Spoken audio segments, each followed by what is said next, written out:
ನಮಸ್ಕಾರ, ನಾನ್ ಶರ್ಮಿತಾ ಶೆಟ್ಟಿ. ಇಂದು ವಾಣಿಜ್ಯ ನಗರಿ ಹುಬ್ಬಳ್ಳಿಯಲ್ಲಿ ಮೋದಿ ಹವಾ ಜೋರಾಗಿ ಇರುತ್ತೆ. ಅದಕ್ಕೆ ಕೌಂಟ್ ಡೌನ್ ಸ್ಟಾರ್ಟ್ ಆಗುತ್ತೆ. ಈಗ ಹುಬ್ಬಳ್ಳಿಯಲ್ಲಿ ಮೆಗಾ ರೋಡ್ ಶೋ ನಡೆಸೋದಕ್ಕೆ ಬೇಕಾದಂತ ತಯಾರಿಗಳಾಗಿದೆ. ಪ್ರಧಾನಿ ನರೇಂದ್ರ ಮೋದಿ ಅವರು ಮಧ್ಯಾಹ್ನ 3:40 ಮೆಗಾ ರೋಡ್ ಶೋ ಅನ್ನ ಆರಂಭ ಮಾಡ್ತಾರೆ.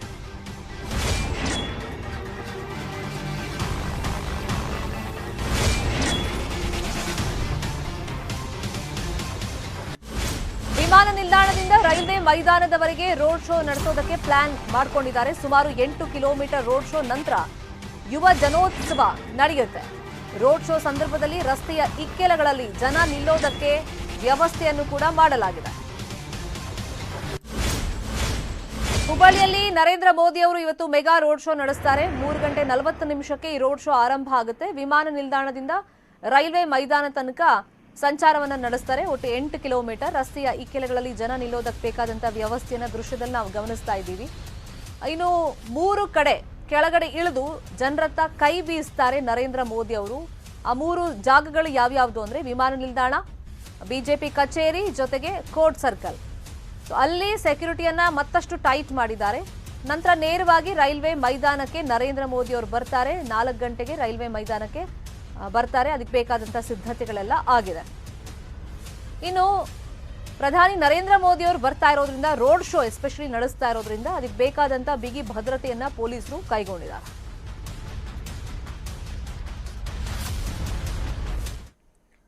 ಇನ್ನು ಯುವ ಜನೋತ್ಸವ ಉದ್ಘಾಟನೆ ಮಾಡಲಿರುವಂತಹ ಪ್ರಧಾನಿ ನರೇಂದ್ರ ಮೋದಿ ಅವರಿಗೆ ಬಿದರಿ ಕಲೆಯಲ್ಲಿ ಅರಳಿದ ಸ್ವಾಮಿ ವಿವೇಕಾನಂದರ ಮೂರ್ತಿ, ಗರಗ ಹಾಗೇನೆ ಬೆಂಗೇರಿಯಲ್ಲಿ ತಯಾರಾದ ರಾಷ್ಟ್ರ ಧ್ವಜದ ಸ್ಮರಣಿಕೆಯನ್ನ ನೀಡಲಾಗುತ್ತೆ.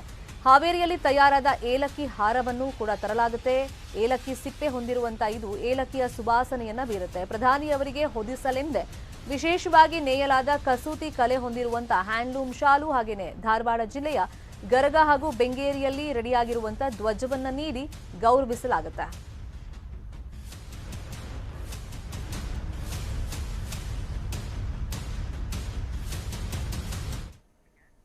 ರೋಡ್ ಶೋ ಆದ್ಮೇಲೆ ಯುವ ಜನೋತ್ಸವ ಉದ್ಘಾಟನಾ ಕಾರ್ಯಕ್ರಮದಲ್ಲಿ ನರೇಂದ್ರ ಮೋದಿ ಅವರು ಪಾಲ್ಗೊಳ್ತಾರೆ. ಅದಕ್ಕೆ ಬೇಕಾದಂತಹ ಸಿದ್ಧತೆಗಳೀಗ ಆಗಿದೆ. ಯುವ ಜನೋತ್ಸವ ವೇದಿಕೆ ಮೇಲೆ 25 ಆಸನಗಳ ವ್ಯವಸ್ಥೆಯನ್ನ ಮಾಡಲಾಗಿದೆ.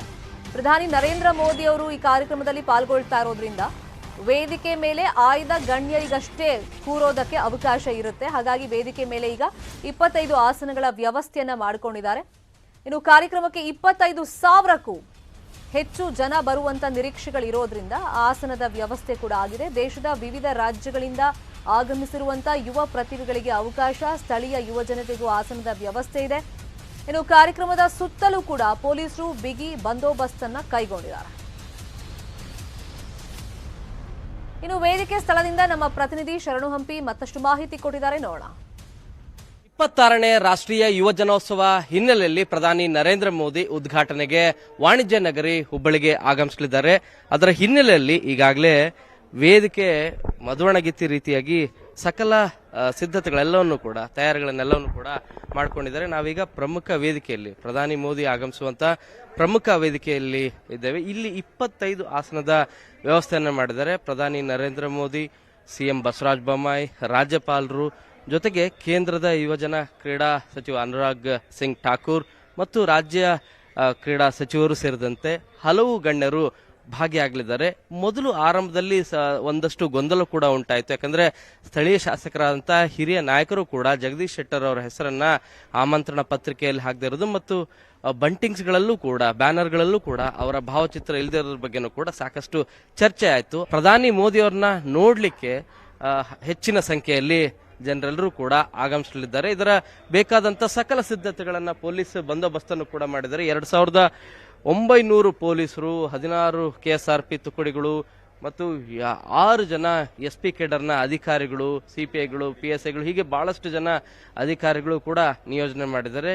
ADGP ಅಲೋಕ್ ಕುಮಾರ್ ನೇತೃತ್ವದಲ್ಲಿ ಸಾಕಷ್ಟು ಬಿಗಿ ಬಂದೋಬಸ್ತ್ ಕಳೆದ 1 ವಾರದಿಂದ ಕೂಡ ನಡೀತಾ ಇದೆ. ಪ್ರಮುಖ ವೇದಿಕೆಯ ಮುಂಭಾಗದಲ್ಲಿ ನೋಡ್ತಾ ಹೋದ್ರೆ ನಿಮಗೆ VIP ಮುಂಭಾಗದಲ್ಲಿ 2 VIP ಗಳ ಪ್ರತ್ಯೇಕವಾದಂಥ ಆಸನದ ವ್ಯವಸ್ಥೆಯನ್ನು ಮಾಡಿದ್ದಾರೆ. ಅದರ ಹಿಂಭಾಗದಲ್ಲಿ C1 D2 ಹೀಗೆ 25,000ಕ್ಕೂ ಹೆಚ್ಚು ಆಸನದ ವ್ಯವಸ್ಥೆಯನ್ನು ಮಾಡಿದ್ದಾರೆ. ದೇಶದಲ್ಲಿರುವಂಥ ಎಲ್ಲ ರಾಜ್ಯಗಳ ಯುವ ಪ್ರತಿನಿಧಿಗಳು, ಕಲಾವಿದರೇನಿದ್ದಾರೆ ಅವರು ಕೂಡ ಆಗಮಿಸಲಿದ್ದಾರೆ. ಇಂದಿನಿಂದ 5 ದಿನಗಳ ಕಾಲ ಧಾರವಾಡದಲ್ಲಿ ಜರುಗುವಂಥ ಯುವ ಜನೋತ್ಸವ ಕಾರ್ಯಕ್ರಮಕ್ಕೆ ಬರುವಂಥ ಕಲಾವಿದರು, ಯುವ ಜನರೇನಿದ್ದಾರೆ ಮತ್ತು ಸ್ಥಳೀಯ ಯುವಕರು ಕೂಡ ಏನಿದ್ದಾರೆ ಅವರಿಗೆ ಅವಕಾಶವನ್ನು ಮಾಡಿಕೊಟ್ಟಿರೋದು. 5 ಕಡೆಗೂ ಕೂಡ ನಿಮಗೆ ಜರ್ಮನ್ ಸ್ಟೈಲಲ್ಲಿರುವಂಥ ಇನ್ನು ನಿಮಗೆ ಶಾಮಿಯಾನ್ಗಳ ವ್ಯವಸ್ಥೆಯನ್ನು ಮಾಡಿದ್ದಾರೆ. ಬಿಸಿಲು ಇದ್ರೂ ಕೂಡ ಹೆಚ್ಚು ತೊಂದರೆ ಆಗೋದಿಲ್ಲ. ಇದು ಪ್ರಧಾನಿ ನರೇಂದ್ರ ಮೋದಿಯವರ ಆಗಮನದ ಹಿನ್ನೆಲೆಯಲ್ಲಿ ಬೇಕಾದಂಥ ಸಕಲ ಸಿದ್ಧತೆಗಳೆಲ್ಲವನ್ನೂ ಕೂಡ ಮಾಡಿಕೊಂಡಿರೋದು. ಅರ್ಧ ಗಂಟೆಗಳ ಕಾಲ ಪ್ರಧಾನಿ ಮೋದಿ ದೇಶವನ್ನುದ್ದೇಶಿಸಿ ಅದರಲ್ಲೂ ಕೂಡ ಯುವ ಜನತೆಯನ್ನು ಉದ್ದೇಶಿಸಿ ಮಾತಾಡಲಿದ್ದಾರೆ. ಅದಾದ ನಂತರ ಕಾರ್ಯಕ್ರಮ ಮುಗಿದಾದ್ಮೇಲೂ ಕೂಡ ವಾಪಸ್ 4:04ವರೆಗೆ ತೆರಳಿದ್ದಾರೆ. ಪ್ರಧಾನಿ ಮೋದಿ ಆಗಮನದ ಹಿನ್ನೆಲೆಯಲ್ಲಿ ಬೇಕಾದಂಥ ಸಿದ್ಧತೆಗಳೆಲ್ಲವನ್ನು ಕೂಡ ಮಾಡಿಕೊಂಡು ಅವರನ್ನ ಬರಮಾಡಿಕೊಳ್ಳುವಂಥ ಪ್ರಕ್ರಿಯೆಗೆ ಬಿಜೆಪಿ ಪಕ್ಷ ಮತ್ತು ಅವಳಿ ನಗರ ರೆಡಿಯಾಗಿದೆ. ಕ್ಯಾಮ್ರಾ ಪರ್ಸನ್ ರವಿ ಚವಾಣ್ ಜೊತೆ ಶರಣು ಹಂಪಿ, ನ್ಯೂಸ್ 18. ಇನ್ನು ಹುಬ್ಬಳ್ಳಿಯಲ್ಲಿ ರಾಷ್ಟ್ರೀಯ ಯುವ ಜನೋತ್ಸವ ಹಿನ್ನೆಲೆಯಲ್ಲಿ ಹುಬ್ಬಳ್ಳಿಗೆ ಆಗಮಿಸಿದ್ದಾರೆ ರಾಜ್ಯಪಾಲ ತಾವರ್ ಚಂದ್ ಗೆಹ್ಲೋಟ್ ಅವರು. ರಾಜ್ಯಪಾಲರನ್ನ ಸ್ವಾಗತಿಸಿದ್ದಾರೆ ಸಚಿವ ನಾರಾಯಣ್ ಗೌಡ್.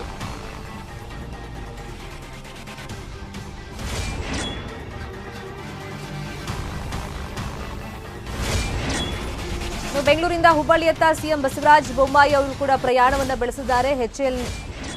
ಎಚ್ಎಲ್ಗೆ ಹೋಗ್ಬಿಟ್ಟು ಅಲ್ಲಿಂದ ವಿಶೇಷ ವಿಮಾನದಿಂದ ಪ್ರಯಾಣವನ್ನ ಬೆಳೆಸಿದ್ದಾರೆ. ಪ್ರಧಾನಿ ಕಾರ್ಯಕ್ರಮಕ್ಕೆ ಈಗ ಹುಬ್ಬಳ್ಳಿಯಲ್ಲಿ ಭಾರೀ ಭದ್ರತೆಯನ್ನ ಕೈಗೊಂಡಿದ್ದಾರೆ. ರಾಜ್ಯಪಾಲರು ಕೂಡ ಆಲ್ರೆಡಿ ಹುಬ್ಬಳ್ಳಿ ರೀಚ್ ಆಗಿದ್ದಾಯಿತು. ಅವರನ್ನ ಸಚಿವ ನಾರಾಯಣ್ ಗೌಡ್ರು ಬರಮಾಡಿಕೊಂಡ್ರು. ಇನ್ನೊಂದು ಕಡೆ ಬೆಂಗಳೂರಿಂದ ಹುಬ್ಬಳ್ಳಿಯತ್ತ ಈಗ ಬಸವರಾಜ ಬೊಮ್ಮಾಯಿ ಅವರು ಪ್ರಯಾಣವನ್ನ ಬೆಳೆಸಿದ್ದಾರೆ. ಇವತ್ತು ಯುವ ಜನೋತ್ಸವ ಕಾರ್ಯಕ್ರಮದ ಹಿನ್ನೆಲೆಯಲ್ಲಿ ನರೇಂದ್ರ ಮೋದಿ ಅವರು ಬರ್ತಾ ಇದ್ದಾರೆ. ಈ ಕಾರ್ಯಕ್ರಮದಲ್ಲಿ ಆಯ್ದ ಗಣ್ಯರಿಗೆ ಅವಕಾಶ ಇರುತ್ತೆ ವೇದಿಕೆ ಮೇಲೆ ಕೂರೋದಕ್ಕೆ. ಈಗ ರಾಜ್ಯಪಾಲರಿಗೂ ಕೂಡ ಆಹ್ವಾನ ಇರೋದ್ರಿಂದ ಅವರು ಆಲ್ರೆಡಿ ಈಗ ರೀಚ್ ಆಗಿದ್ದಾಗಿದೆ. ಫೋಟೋಸ್ ಗಮನಿಸ್ತಾ ಇದ್ದೀವಿ. ರಾಜ್ಯಪಾಲರನ್ನ ಸ್ವಾಗತಿಸಿದ್ದಾರೆ ನಾರಾಯಣ್ ಗೌಡ್ರು. ಇನ್ನೊಂದು ಕಡೆ ಬೆಂಗಳೂರಿಂದ ಹುಬ್ಬಳ್ಳಿಯತ್ತ ಸಿಎಂ ಬಸವರಾಜ ಬೊಮ್ಮಾಯಿ ಅವರು ಪ್ರಯಾಣವನ್ನ ಬೆಳೆಸಿದ್ದಾರೆ. ಎಚ್ಎಲ್ನಿಂದ ವಿಶೇಷ ವಿಮಾನದ ಮೂಲಕ ಪ್ರಯಾಣ ಆರಂಭ ಮಾಡಿದ್ದಾರೆ.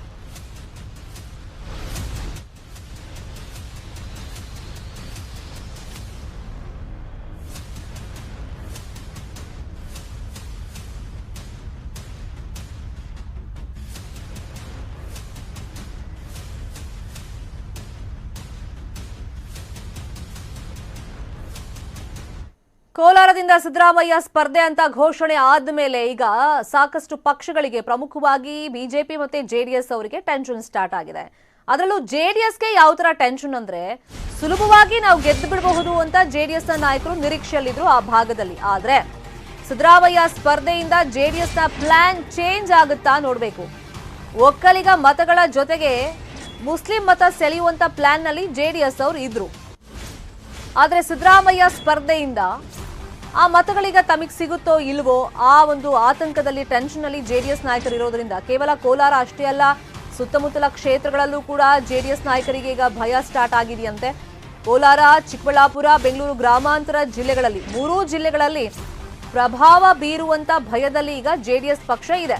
ಸಿದ್ದರಾಮಯ್ಯ ಅವರ ಸ್ಪರ್ಧೆಯಿಂದ ಕೋಲಾರದಲ್ಲಿ 3 ಜಿಲ್ಲೆಗಳ ಸಮುದಾಯವಾರು ಮತಗಳನ್ನ ಸೆಳೆಯೋ ಪ್ರಯತ್ನ ಇತ್ತು. ನಿರ್ಣಾಯಕ ಅಹಿಂದ ಮತಗಳ ಸೆಳೆಯೋದಕ್ಕೆ ಕಾರ್ಯತಂತ್ರವನ್ನ ಜೆಡಿಎಸ್ ಮಾಡಿಕೊಂಡಿತ್ತು. ಆದ್ರೆ ಸಿದ್ದರಾಮಯ್ಯ ಸ್ಪರ್ಧೆಯಿಂದ ಈಗ ಜೆಡಿಎಸ್ ನ ಪ್ಲಾನ್ ಚೇಂಜ್ ಆಗುವಂತ ಸಾಧ್ಯತೆಗಳಿದೆ. ಈಗ ಅಳ್ದು ತೂಗಿ ಸಿದ್ದರಾಮಯ್ಯ ಅವರು ಕೋಲಾರದಿಂದ ನಾನು ಸ್ಪರ್ಧೆ ಮಾಡ್ತಾ ಇದ್ದೀನಿ ಅಂತ ಮೊನ್ನೆ ಅಧಿಕೃತವಾಗಿ ಅನೌನ್ಸ್ ಮಾಡಿದ್ರು. ಬಟ್ ಈಗ ಹೈಕಮಾಂಡ್ ನಾಯಕರ ಮೇಲೆ ಅವರು ಬೊಟ್ ಮಾಡಿ ತೋರಿಸಿರೋದು, ಅಲ್ಲಿಂದ ಒಪ್ಪಿಗೆ ಬರಬೇಕು, ನಾನು ಕೋಲಾರದಿಂದ ನಿಂತ್ಕೊಳ್ಳೋಣ ಅಂತ ಡಿಸೈಡ್ ಮಾಡಿದ್ದೀನಿ ಅಂತ ಹೇಳಿದ್ರು. ಈಗ ಸಿದ್ದರಾಮಯ್ಯ ಅವರ ಈ ಅಧಿಕೃತ ಘೋಷಣೆಗೂ ಮುಂಚಿತವಾಗಿ ಜೆಡಿಎಸ್ ಅವರು ತಮ್ಮದೇ ರೀತಿಯಲ್ಲಿ ಪ್ಲಾನ್ ಮಾಡ್ಕೊಂಡಿದ್ರು, ನಾವು ಸುಲಭವಾಗಿ ಗೆದ್ದು ಬಿಡಬಹುದು ಅಂತ. ಇನ್ನೊಂದು ಕಡೆ ಬಿಜೆಪಿಯ ಟಿಕೆಟ್ ಆಕಾಂಕ್ಷಿ ಆಗಿರುವಂತ ವರ್ತೂರ್ ಪ್ರಕಾಶ್ ಅವರು ಸಿದ್ದರಾಮಯ್ಯ ಫಸ್ಟ್ ಟೈಮ್ ಪ್ರವಾಸ ಕೈಗೊಂಡಿದ್ರಲ್ಲ ಕೋಲಾರಕ್ಕೆ, ಆಗ್ಲಿಂದಲೂ ಅಷ್ಟೇ ಮೀಟಿಂಗ್ ಮೇಲೆ ಮೀಟಿಂಗ್ ಮಾಡೋದು ಕಾರ್ಯಕರ್ತರ ಜೊತೆಯಲ್ಲಿ, ಮತ್ತೆ ಸಿದ್ದರಾಮಯ್ಯ ಅವ್ರನ್ನ ಗುರಿಯಾಗಿಸ್ಕೊಂಡು ವಾಕ್ಸಮರ ನಡೆಸೋದು, ಇಂಥದ್ದೆಲ್ಲ ಮಾಡ್ತಲೇ ಇದ್ರು. ಈಗ ಜೆಡಿಎಸ್ಗೆ ಟೆನ್ಷನಿಗೆ ಕಾರಣ ಆಗಿರೋ ಅಂಶ ಅಂದ್ರೆ, ನಾವು ಸುಲಭವಾಗಿ ಗೆದ್ದು ಬಿಡಬಹುದು ಕೋಲಾರ ಸುತ್ತಮುತ್ತಲ ಭಾಗದಲ್ಲಿ ಒಕ್ಕಲಿಗ ಮತಗಳು ಹಾಗೇನೆ ಮುಸ್ಲಿಂ ಮತವನ್ನ ಸೆಳೆಯೋ ಒಂದು ಪ್ಲಾನ್ ನಲ್ಲಿ ಜೆಡಿಎಸ್ ಅವರು ಇದ್ರು. ಇದೇ ವಿಚಾರವಾಗಿ ಮತ್ತಷ್ಟು ಮಾಹಿತಿಯನ್ನು ಕೊಡೋದಕ್ಕೆ ನೇರ ಸಂಪರ್ಕದಲ್ಲಿ ಜಾಯಿನ್ ಆಗಿದ್ದಾರೆ ನಮ್ಮ political bureau head Chidanand Patel.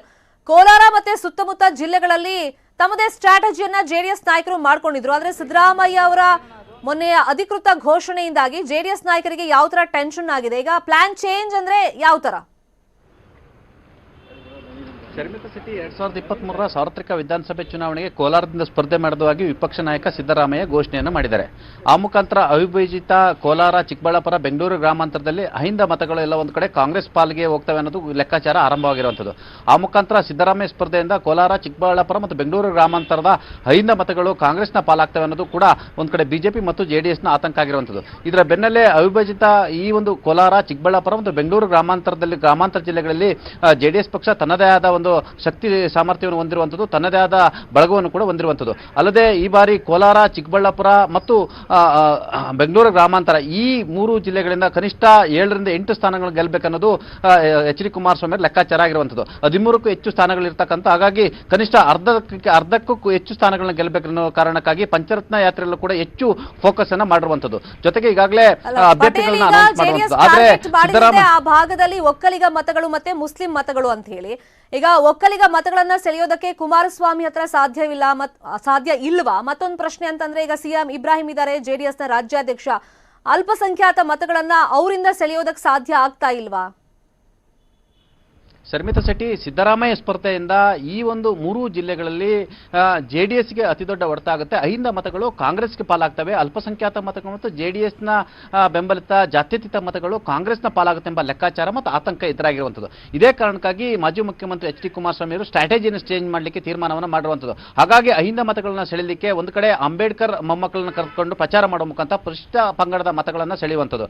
ಮತ್ತೊಂದು ಕಡೆ ಅಲ್ಪಸಂಖ್ಯಾತ ಮತಗಳು ಕೂಡ ಹಲವಾರು ಕ್ಷೇತ್ರಗಳಲ್ಲಿ ನಿರ್ಣಾಯಕ ಹಂತದಲ್ಲಿ ಇರೋದ್ರಿಂದ ಸಿಎಂ ಇಬ್ರಾಹಿಂ ಸೇರಿದಂತೆ ಅನೇಕ ಅಲ್ಪಸಂಖ್ಯಾತ ಮುಖಂಡರನ್ನು ಸಂಪರ್ಕ ಮಾಡಿ ಪಕ್ಷಕ್ಕೆ ಸೇರ್ಪಡೆ ಮಾಡುವ ಮುಖಾಂತರ ಅವರನ್ನ ಜೆಡಿಎಸ್ಗೆ ಬೆಂಬಲವನ್ನ ಕೇಳುವಂಥದ್ದು. ಇದರ ಬೆನ್ನಲ್ಲೇ ಒಕ್ಕಲಿಗ ಮತಗಳನ್ನು ಸೆಳೆಯುವುದು ಇಲ್ಲಿ ಬಹುತೇಕ ಮುಖ್ಯವಾಗಿರುವಂಥದ್ದು. ಯಾಕಂತ ಹೇಳಿದ್ರೆ ಕೋಲಾರ, ಚಿಕ್ಕಬಳ್ಳಾಪುರ, ಬೆಂಗಳೂರು ಗ್ರಾಮಾಂತರದಲ್ಲಿ ಒಂದಷ್ಟು ಪ್ರೋ ಒಕ್ಕಲಿಗರು ಇರ್ತಕ್ಕಂಥದ್ದು, ಅಂದ್ರೆ ಜಾತ್ಯತೀತ ನಿಲುವಿನ ಒಕ್ಕಲಿಗರು ಇರ್ತಕ್ಕಂಥ ಕಠೋರ ಜಾತಿ ವ್ಯವಸ್ಥೆಯನ್ನು ನಂಬಿಕೊಂಡಿಲ್ಲ. ಹಾಗಾಗಿ ಈ ಒಂದು ಒಕ್ಕಲಿಗ ಮತಗಳನ್ನ ಸೆಳೆಯಲಿಕ್ಕೆ ಎಲ್ಲೊಂದು ಕಡೆ ಶ್ರೀನಿವಾಸ್ ಗೌಡರ ಜೊತೆ ಯಾರೆಲ್ಲ ಕಾಂಗ್ರೆಸ್ಗೆ ಹೋಗ್ತಾರೆ ಅವ್ರನ್ನ ಹೋಗದಂತೆ ತಡೆಯುವಂಥದ್ದು ಮತ್ತು ಒಕ್ಕಲಿಗರು ಎಲ್ಲೊಂದು ಕಡೆ ಕಾಂಗ್ರೆಸ್ ಪ್ರೆಸೆಂಟ್ ಪಟೇಲ್, ನೀವು ಹೇಳ್ದಂಗೆ ಕಾಂಗ್ರೆಸ್ಗೆ ಹೋಗೋರು ಅಥವಾ ಜೆಡಿಎಸ್ ನ ತೊರೆದು ಹೋಗೋರು ಎಷ್ಟು ಜನ ಇದ್ದಾರೆ? ಈಗ 3 ಜಿಲ್ಲೆಗಳಲ್ಲಿ ನಾವು ನೋಡೋದಾದ್ರೆ ಜೆಡಿಎಸ್ ನ ಬಲಾಬಲ ಎಷ್ಟು ಶಾಸಕರು ಇದ್ದಾರೆ, ಜೊತೆಗೆ ಅವರು ಪಕ್ಷವನ್ನ ಬಿಡೋದಕ್ಕೆ ರೆಡಿ ಆಗಿರೋರು, ಅದನ್ನ ಉಳಿಸ್ಕೊಳ್ಳೋ ಪ್ರಯತ್ನ ಜೆಡಿಎಸ್ ಇಂದ ಎಷ್ಟು ಮಟ್ಟಿಗೆ ಆಗುತ್ತೆ? ಶರ್ಮಿತಾ ಶೆಟ್ಟಿ, ಪ್ರಮುಖವಾಗಿ ಜೆಡಿಎಸ್ನ 2ನೇ ಹಂತದ ನಾಯಕರತ್ತ ಕಾಂಗ್ರೆಸ್ ಚಿತ್ತ ಹರಿಸಿರುವಂಥದ್ದು. ಮತ್ತೊಂದು ಸಿದ್ದರಾಮಯ್ಯ ಸ್ಪರ್ಧೆಯಿಂದ ಅಲ್ಪಸಂಖ್ಯಾತ ಮತಗಳು ಒನ್ ಸೈಡ್ ಆಗುತ್ತೆ ಅನ್ನೋದು ಅವರ ಮತ್ತೊಂದು ಆತಂಕ. ಇನ್ನೊಂದು ಕಡೆ ಅಹಿಂದ ಮತಗಳು, ಅಲ್ಪಸಂಖ್ಯಾತ ಹಿಂದುಳಿದ ದಲಿತ ಮತಗಳು ಕೂಡ ಎಲ್ಲ ಒಂದು ಕಡೆ ಅದು ಜೆಡಿಎಸ್ಗೆ ಒಂದಷ್ಟು ಇದ್ದಂಥವು ಅದು ಕಾಂಗ್ರೆಸ್ನ ಪಾಲಾಗುತ್ತವೆ. ಇದು ಸಿದ್ದರಾಮಯ್ಯನವರ ಇಂಪ್ಲೂಯೆನ್ಸ್, ಅಂದ್ರೆ ಈ 3 ಜಿಲ್ಲೆಗಳಲ್ಲಿ ಅವರ ಒಂದು ಇಂಪ್ಲೂಯೆನ್ಸ್ ವರ್ಕೌಟ್ ಆಗುತ್ತೆ, ಅದು ಜೆಡಿಎಸ್ಗೆ ನಷ್ಟ ಆಗುತ್ತೆ ಅನ್ನೋ ಕಾರಣಕ್ಕಾಗಿ ದಳಪತಿಗಳು ಒಂದಷ್ಟು ಸ್ಟ್ರಾಟಜಿನ ಮಾಡಲಿಕ್ಕೆ ಚಿಂತನೆಯನ್ನು ಮಾಡುವಂಥದ್ದು. ಒಂದು ವೇಳೆ ಸರ್ವೆಯನ್ನ ಇನ್ನೂ ಕೂಡ 2ರಿಂದ 3 ಸರ್ವೆಯನ್ನ ಮಾಡುವಂಥದ್ದು. ಆ ಸರ್ವೆಯಲ್ಲೂ ಕೂಡ ತಮ್ಮ ಅಭ್ಯರ್ಥಿ ಯಾರು ಸ್ಟ್ರಾಂಗ್ ಇದ್ದಾರೆ, ಒಂದು ವೇಳೆ ಈಗಾಗಲೇ ಅನೌನ್ಸ್ ಮಾಡಿರ್ತಕ್ಕಂಥ ಅಭ್ಯರ್ಥಿ ಒಂದು ವೇಳೆ ಸೋಲುವ ಖಾತ್ರಿ ಬಂದ್ರೆ ಕೊನೆ ಗಳಿಗೆಯಲ್ಲಿ ಅಭ್ಯರ್ಥಿಗಳನ್ನ ಬದಲಾವಣೆ ಮಾಡ್ಲಿಕ್ಕೆ ಕೂಡ ಚಿಂತನೆ ಮಾಡುವಂಥದ್ದು. ಹಾಗಾಗಿ ಒಂದು ಕಡೆ ಅಂಬೇಡ್ಕರ್ ಮೊಮ್ಮಕ್ಕಳಿಂದ ಪ್ರಚಾರ ಮಾಡಿಸುವಂಥದ್ದು, ಅಲ್ಪಸಂಖ್ಯಾತ ಮತಗಳನ್ನು ಸೆಳೆಯಲಿಕ್ಕೆ ಸಿಎಂ ಇಬ್ರಾಹಿಂ ಮತ್ತು ಅಲ್ಪಸಂಖ್ಯಾತ ಮುಖಂಡರುಗಳು ಹೆಚ್ಚಿನ ಜವಾಬ್ದಾರಿ ಕೊಡುವಂಥದ್ದು ಮತ್ತು ಒಕ್ಕಲಿಗರ ನಾಯಕರನ್ನು ಕೂಡ ಕಾಂಗ್ರೆಸ್ ಇರ್ತಕ್ಕಂಥವ್ರನ್ನ ಜೆಡಿಎಸ್ಗೆ ಸೆಳೆಯುವಂಥದ್ದು ಮತ್ತು ಯಾರು ಕೂಡ ಕಾಂಗ್ರೆಸ್ಗೆ ಕಾಲಿಡದಂತೆ ನೋಡಿಕೊಳ್ಳುವಂಥದ್ದು.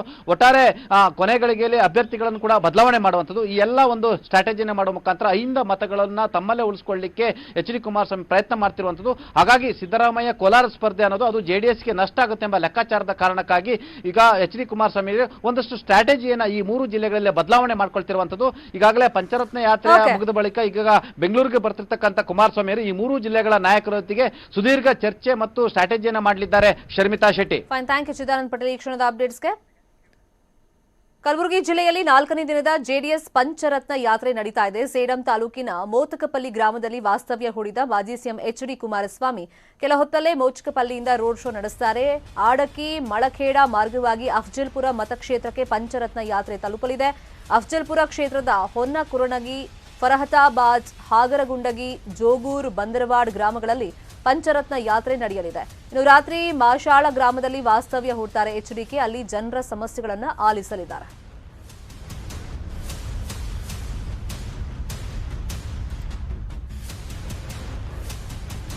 ಮತ್ತಷ್ಟು ಸುದ್ದಿ ನೋಡೋಣ ಬ್ರೇಕ್ ಆದ್ಮೇಲೆ.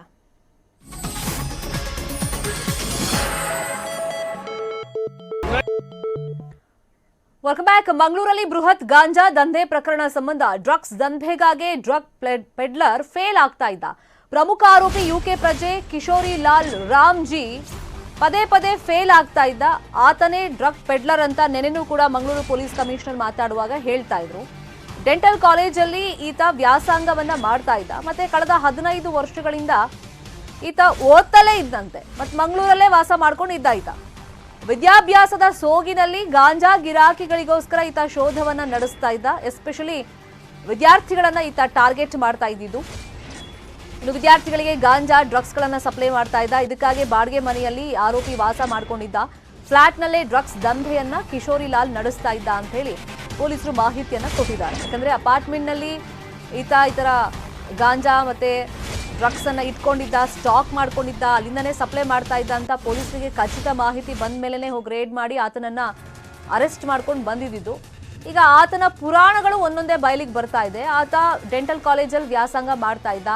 ಡ್ರಗ್ಸ್ ದಂಧೆಗೋಸ್ಕರನೇ ಆತ ಫೇಲ್ ಆಗ್ತಾ ಇದ್ದ. ಕಳೆದ 15 ವರ್ಷಗಳಿಂದ ಆತ ಓದ್ತಲೇ ಇದ್ದ. ಮತ್ತೆ ಈತನ ಕಸುಬೇನು ಅಂದ್ರೆ ಈ ತರ ವಿದ್ಯಾಭ್ಯಾಸದ ಸೋಗಿನಲ್ಲಿ ವಿದ್ಯಾರ್ಥಿಗಳನ್ನ ಟಾರ್ಗೆಟ್ ಮಾಡೋದು, ಅಂದ್ರೆ ಗಾಂಜಾ ಗಿರಾಕಿಗಳನ್ನ ಹುಡುಕೋದು. ಇದೇ ವಿಚಾರವಾಗಿ ಮತ್ತಷ್ಟು ಮಾಹಿತಿಯನ್ನು ಕೊಡೋದಕ್ಕೆ ಫೋನ್ ಸಂಪರ್ಕದಲ್ಲಿ ಜಾಯ್ನ್ ಆಗಿದ್ದಾರೆ ನಮ್ಮ ರಿಪೋರ್ಟರ್ ಅಜಿತ್. ಅಜಿತ್, ಈ ಕಿಶೋರ್ ಲಾಲ್ ರಾಮ್, ಸೊ ಈತ ಯಾವ ತರ ದಂಧೆಯನ್ನ ನಡೆಸ್ತಾ ಇದ್ದ, ಈತನಿಗೆ ಎಸ್ಪೆಷಲಿ ಎಲ್ಲಿಂದ ಸಪ್ಲೈ ಆಗ್ತಾ ಇತ್ತು, ಈತನ ಫೈಂಡ್ ಔಟ್ ಮಾಡಿದ ಹೆಂಗೆ ಪೊಲೀಸರು, ಏನೆಲ್ಲ ಮಾಹಿತಿ ಸಿಕ್ಕಿದೆ? ಈ ಒಂದು ಮಂಗಳೂರಿನಲ್ಲಿ ಪತ್ತೆ ಆಗಿರುವಂತಹ ಗಾಂಜಾ ಒಂದು ದಂಧೆ ಪ್ರಕರಣದ ಹಿಂದೆ ಬಿದ್ದಿರುವಂತಹ ಈಗ ಪೊಲೀಸರು ಇದೀಗ ಪ್ರಮುಖ ಆರೋಪಿಯಾಗಿರುವಂತಹ ಕಿಶೋರಿ ಲಾಲ್ ಅನ್ನು ವಿಚಾರಣೆ ಮಾಡ್ತಿದ್ದಾರೆ. ನಿನ್ನೆ ತಡರಾತ್ರಿವರೆಗೆ ಈ ಒಂದು ಆರೋಪಿಯನ್ನು ವಿಚಾರಣೆ ನಡೆಸಿದ ಸಂದರ್ಭದಲ್ಲಿ ಪೊಲೀಸರಿಗೆ ಮಹತ್ವದ ಮಾಹಿತಿಗಳು ಕೂಡ ಲಭ್ಯವಾಗಿದೆ. ಮುಖ್ಯವಾಗಿ ಯುಕೆ ನಿವಾಸಿಯಾಗಿರುವಂತಹ ಕಿಶೋರಿ ಲಾಲ್ ಕಳೆದ 15 ವರ್ಷಗಳಿಂದ ಒಂದು ಕೆಎಂಸಿ ಮೆಡಿಕಲ್ ಡೆಂಟಲ್ ಕಾಲೇಜ್ನಲ್ಲಿ ವಿದ್ಯಾಭ್ಯಾಸ ಮಾಡ್ತಿದ್ದ. ಮುಖ್ಯವಾಗಿ ಅವನಿಗೆ ವಿದ್ಯಾಭ್ಯಾಸದ ಬದಲು ಆತನ ಗಾಂಜಾ ಮತ್ತು ಡ್ರಗ್ಸ್ ಗಳ ಒಂದು ವ್ಯವಹಾರವೇ ಮುಖ್ಯವಾಗಿತ್ತು. ಈ ಕಾರಣಕ್ಕಾಗಿ ಈತ ನಿರಂತರ 15 ವರ್ಷಗಳಿಂದ ಕಲಿತಾನೆ ಇರ್ತಿದ್ದ. ಮತ್ತು ಈ ಒಂದು ಮಾಹಿತಿ ಪ್ರಕಾರ ಈ ಒಂದು ಗಾಂಜಾವನ್ನು ಆತ ಯಾವ ಕಡೆಗಳಿಂದ ಪೂರೈಕೆ ಮಾಡ್ತಿದ್ದ ಮತ್ತು ಯಾವ ರೀತಿ ಯಾರ ಜೊತೆ ಶಾಮೀಲಾಗಿದ್ದಾರೆ ಎನ್ನುವ ಬಗ್ಗೆ ಕೂಡ ಇದೀಗ ಪೊಲೀಸರು ತನಿಖೆ ನಡೆಸ್ತಾ ಇದ್ದಾರೆ. ಶರ್ಮಿತಾ, ಥ್ಯಾಂಕ್ ಯು ಅಜಿತ್ ಕುಮಾರ್ ಈ ಕ್ಷಣದ ಅಪ್ಡೇಟ್ಸ್ಗೆ.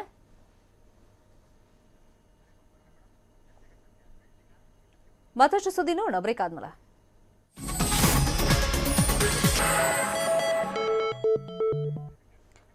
Welcome back. ಸ್ಯಾಂಟ್ರೋಗೆ ಸಾಥ್ ಕೊಡ್ತಾ ಇದ್ದ ಬೆಂಗಳೂರು ಬಿಲ್ಡರ್ ಲಾಕ್ ಆಗಿದ್ದಾರೆ ಅನ್ನೋ ಇನ್ಫಾರ್ಮೇಶನ್ ಸಿಗ್ತಾ ಇದೆ. ಬೆಂಗಳೂರಿನ ಬಿಲ್ಡರ್ ಅನ್ನ ಮೈಸೂರು ಪೊಲೀಸರು ವಶಕ್ಕೆ ಪಡ್ಕೊಂಡಿದ್ದಾರೆ. ಮೊನ್ನೆ ತಡರಾತ್ರಿ ಬೆಂಗಳೂರಲ್ಲಿ ಬಿಲ್ಡರ್ ಅನ್ನ ವಶಕ್ಕೆ ಪಡ್ಕೊಂಡಿದ್ದಾರೆ. ಈಗ ವಿಚಾರಣೆಯನ್ನ ನಡೆಸ್ತಾ ಇದ್ದಾರೆ ಮೈಸೂರಲ್ಲೇ ಗೌಪ್ಯ ಸ್ಥಳದಲ್ಲಿ ಅಂತ ಮಾಹಿತಿ ಲಭ್ಯವಾಗಿದೆ. ಈತ ಸ್ಯಾಂಟ್ರೋ ರವಿಗೆ ಯುವತಿಯರನ್ನ ಸಪ್ಲೈ ಮಾಡ್ತಾ ಇದ್ದ ಅಂತ ಹೇಳಿ ಆರೋಪವನ್ನ ಎದುರಿಸ್ತಾ ಇದ್ದಾನೆ. ಸ್ಯಾಂಟ್ರೋ ಜೊತೆಗೆ ಅತಿ ಹೆಚ್ಚು ಬಾರಿ ಫೋನ್ ನಲ್ಲಿ ಈತ ಸಂಪರ್ಕವನ್ನ ಹೊಂದಿದ್ದ, ಮಾತುಕತೆಯನ್ನ ನಡೆಸಿದ್ದ ಅನ್ನೋದನ್ನ ಪೊಲೀಸರು ಫೈಂಡ್ ಔಟ್ ಮಾಡಿ ಈತನನ್ನ ಈಗ ವಶಕ್ಕೆ ಪಡೆದು ವಿಚಾರಣೆಯನ್ನ ನಡೆಸ್ತಾ ಇರೋದು. ಅಂದ್ರೆ ಇವರು ವ್ಯವಹಾರಗಳು ಹೆಂಗಿತ್ತು, ಕೋಡ್ ವರ್ಡ್ಗಳನ್ನ ಹೆಂಗ್ ಯೂಸ್ ಮಾಡ್ಕೊಳ್ತಾ ಇದ್ರು ಅಂದ್ರೆ ಈತ ಯುವತಿಯರನ್ನ ಸ್ಯಾಂಟ್ರೋ ರವಿಗೆ ಸಪ್ಲೈ ಮಾಡ್ತಾ ಇದ್ದ. ಆದ್ರೆ ಡೈರೆಕ್ಟ್ ಆಗಿ ಇದ್ರ ಬಗ್ಗೆ ಚರ್ಚೆಗಳನ್ನ ಫೋನ್ ನಲ್ಲಿ ಅಥವಾ ಮೆಸೇಜ್ ಥ್ರೂ ಮಾಡ್ತಾ ಇರಲಿಲ್ಲ. ಕಾರ್ನ ಹೆಸರುಗಳಲ್ಲಿ ಯುವತಿಯರನ್ನ ಸಪ್ಲೈ ಮಾಡ್ತಾ ಇದ್ದ. ಈ ಆರೋಪವನ್ನ ಬಿಲ್ಡರ್ ಎದುರಿಸ್ತಾ ಇರೋದ್ರಿಂದ ಮತ್ತೆ ಆತ ಸ್ಯಾಂಟ್ರೋ ರವಿಗೆ ಸಾಥ್ ಕೊಟ್ಟಿದ್ರಿಂದ ಸದ್ಯಕ್ಕೆ ಮೈಸೂರಲ್ಲಿ ಗೌಪ್ಯ ಸ್ಥಳದಲ್ಲಿ ಆತನನ್ನ ವಿಚಾರಣೆಗೆ ಒಳಪಡಿಸಲಾಗಿದೆ.